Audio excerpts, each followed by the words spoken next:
warahmatullahi wabarakatuh. Ini hari kedua kita melakukan perjalanan dalam acara studi virus pengelolaan mangrove di Provinsi Kalimantan Selatan. Kemarin kita bertemu dengan BPDAS Berantas Sampean, disambut langsung oleh Kepala BPDAS, kemudian ada perwakilan dari Dinas Kehutanan Provinsi Jawa Timur.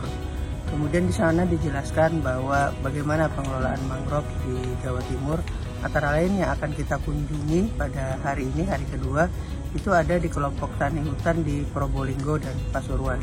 Di sana nanti kita akan belajar bagaimana mengelola mangrove serta menumbuhkan mangrove yang berada persis di lepas pantai, artinya di pesisir yang berbatasan langsung dengan laut. Selama ini beberapa kali kita melaksanakan kegiatan itu, kurang lebih hanya 40% bahkan kurang yang tumbuhnya. Sehingga semoga dengan pembelajaran kita hari ini bersama dengan KPH, bersama dengan ULM dan KKMD yang tergabung dalam KKMD, mudah-mudahan kita bisa memberikan sebuah rekomendasi untuk bagaimana caranya pengelolaan mangrove, menumbuhkan mangrove, kemudian mengelola untuk produk turunannya mangrove yang akan kita laksanakan di pemerintah Provinsi Kalimantan Selatan.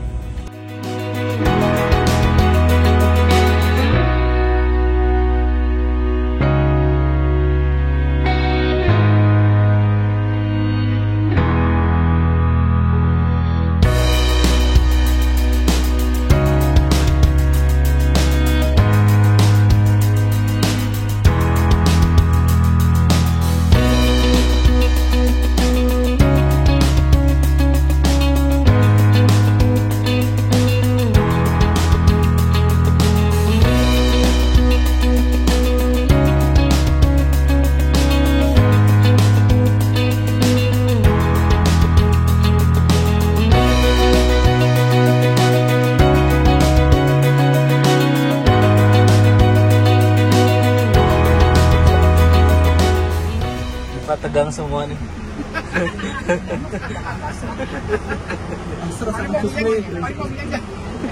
Bisa muncul. Iya, makanya itu Mas. Kami yang di kiri yang kena.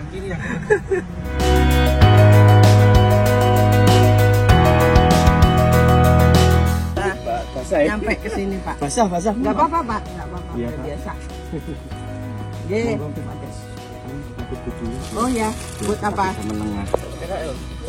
Ini Bu, Bruguiera Bu.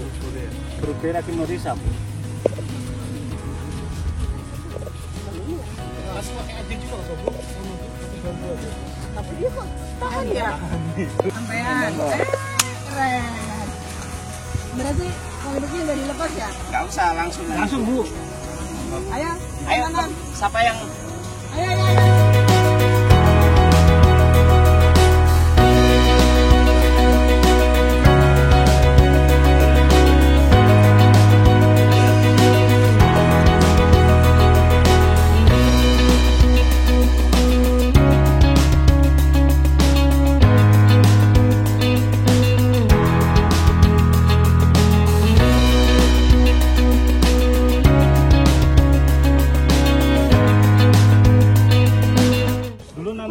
ini spesiesnya ini yang ini dari Propagul. Ini Propagul jenisnya Stilosa ini. Substratnya memang pasir. Khusus di pasir ini pasirnya ini Bu. Tapi bisa hidup ukurannya kecil. Propagulnya lebih pendek. Ini Pak yang Mukronata ini. Mukronata. Ini Bruguiera Kimorisa. Oh beda-beda. Beda. Yang ini dari Bali Bu ini Bu. Tapi semuanya bisa tumbuh ya. Nggih, pakai Propagul Bu. Propagul. Penting tadi ya, misalnya lihat substratnya Bu. Misalnya kalau yang ini berpasir nggih, kita cari yang Stilosa ini. Stilosa. Nggih, jenisnya Stilosa. Risopora tapi ya? Risopora. Stilosa. Kayaknya di Tanjung Dewa itu Stilosa. Awalnya nanam maksud saya perlakuannya. Ini Bu, Propagul kan segini nggih. Kecil. Ini Propagul pendek. Itu kita pakai tinggi itu kecil lagi Bu. Pakai besi 14 Bu, ini dibentuk seperti T gini nggih. Ujungnya ditajemin terus dimasukin ke pasir gini. Grek gitu nggih. Itu 2/3-nya masuk. 2/3 masuk itu. Yang masuk 2/3. Nggih. Kalau kena hanya sedikit masuknya, begitu kena ombak habis ya gitu. Pakai ajir. Ini pakai ajir. Pakai ajir bambu belah toh? Nggih, tapi anu Pak, bambu belah itu rentan terhadap serangan tritip sama tirem. Jadi pakai apa? Kalau bisa, karena memang di proyek kan harus pakai pakai ajir. Oh ini anu ya, APBN ya. Jadi dapat sebulan begitu sudah tumbuh harusnya rafia itu sudah digunting ya Pak, biar tidak nempel di sini, tidak nempel di sini. Itu seperti ya betul. Awalnya emang ini ditanam pakai ajir diikat biar tidak goyang dan menahan biar gelombang itu serangan. Jadi selama ini makanya setelah tritip tadi ya. Utama ini emang tritip. Sebenarnya ini nempelnya di bambunya. Kan mau tritip ya. Itu loh Pak. Ini bukan Bu. Ilmu apa yang kira-kira biar tritip itu nggak nempel di sini gitu? Ini Pak, ini kan di posisi Pak muara gitu. Ini salinitasnya rendah karena setiap hari bercampur dengan air tawar. Tadi sih ada sungai Bu. Ada air sungai, tawar yang mencampuri di sini sehingga tritip itu nggak menyerang. Kurang. Kalau yang diserang itu Pak, tritipnya ini kan setiap hari kurang lebih ada 15 orang yang nyari tritip gitu. Oh bersih. Mereka itu malah ini Tempat kita ada doyan kan Bu. Kan biasa makan itu. Kerang, anu Mas sama kupang. Kupang. Padahal itu kerang yang paling enak itu Mas. Iya. Terus jadi pakan bisa nggak ya? Pakan ya. Dengan ditanam 3/4 masuk. Nah kemudian ajirnya menggunakan Bambu belah. Bambu itu dilepas atau apa setelahnya? Enggak sudah Bu. Tetap baik. Tapi ininya tadi yang talinya dilepas diguntingi gitu. Setelah 1 bulan kan ini sudah pecah, sudah keluar daun Bu, daun keluar. Jadi ini pecah. Ini kan nanti sebulan ini keluar daun Enggak, kita terdiam dengan ini. Iya. Efeknya apa kalau itu tetap dibiarkan kalau itu dengan nanti tali? ada bambu Bu, itu kan ngundang tritip, ngundang tirem nanti itu membentuk cincin di sini. Di tanggal 15 tinggi Mas, sampai naik sudah.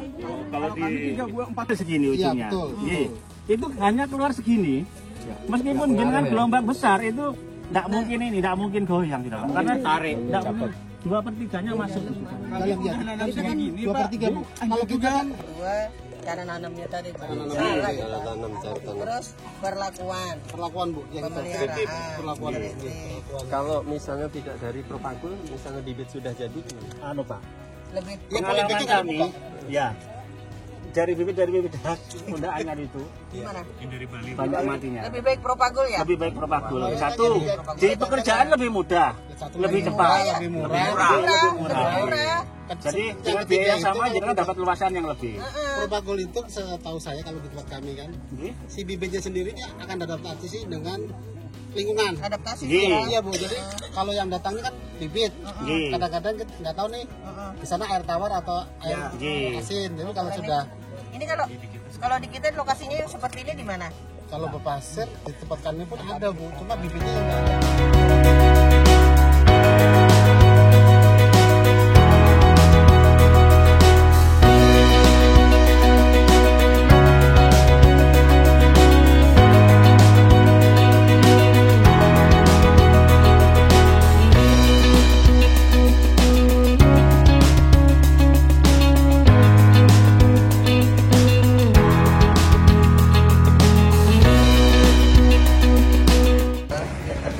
Dalam KKMB baru dibentuk tahun ini.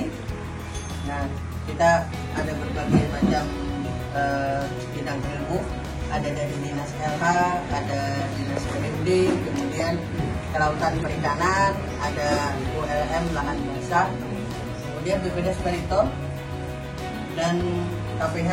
Ada 2 KPH. Kalau di Kalsel itu KPH Pak. Kalau di Jawa Timur kan cabang dinas ya, CDK. Kita KPH ada 9 dan ada 3 KPH yang posisinya itu mempunyai lokasi mangrove, potensial untuk mangrove. Kami di Kalsel itu beberapa kali pelaksanaan itu banyak gagalnya daripada berhasilnya. Bukan maksud saya gagalnya itu bukan karena kita tidak sungguh-sungguh dalam melaksanakannya, tapi mungkin tadi kesalahan dalam pemilihan jenis, kemudian cara menanam.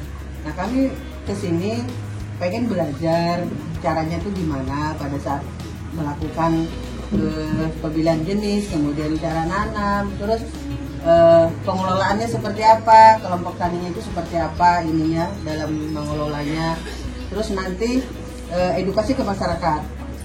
Kita kan tidak semuanya ya familiar dengan mangrove. Kemudian ada beberapa daerah kami itu yang dipenuhi oleh tambak.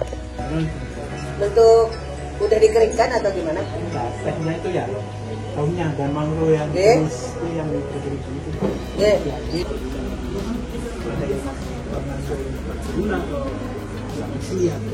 Kalau secara anunya apa?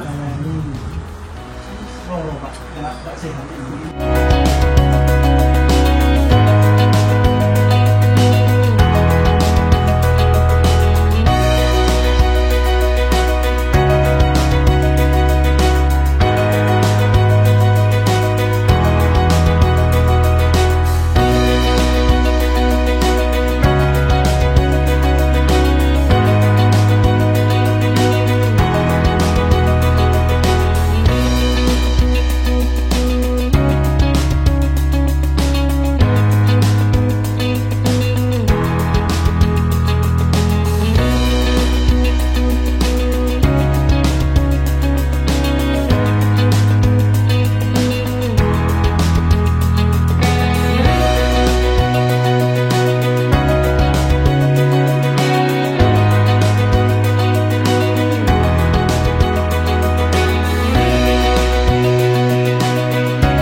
Keadaan sehat saat ini masih di Surabaya dalam rangka mengikuti studi bagaimana penanaman mangrove yang ada di lepas pantai.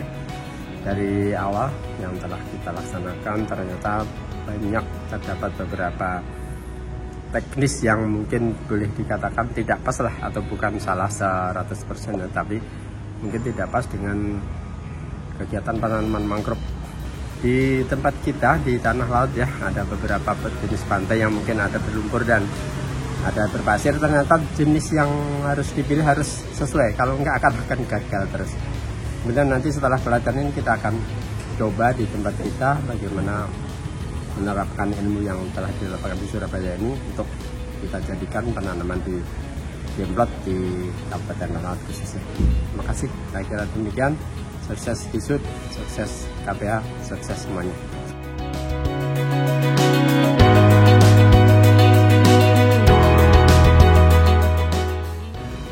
Alhamdulillah kita kemarin sudah melihat apa yang ada di Jawa Timur tentang kegiatan rehabilitasi mangrove.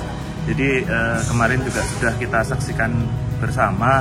Ternyata memang banyak hal yang bisa kita pelajari, mulai dari awal perencanaan, teknis penanaman, teknis kecil-kecil pun ternyata kita masih banyak yang miss, yang perlu kita perbaiki, termasuk ke bagaimana kelompoknya juga, kesadaran kelompok, karena ternyata kunci keberhasilan mangrove adalah selain dari fisik teknis dan rancangan penanamannya, tapi juga dari penguatan kelembagaan kelompoknya, bagaimana kelompok, kalau bahasa Surabaya istilahnya kelompok yang open lah. Jadi mangrove itu tidak hanya ditanam tapi juga dipelihara dan dengan penuh kesadaran. Kita lihat contohnya misalnya yang terakhir yang di Pasuruan itu sampai mereka menyulam secara swadaya, dan itu memang apa ya istilahnya untuk menunjang keberhasilan juga memang itu yang harus kita pertimbangkan.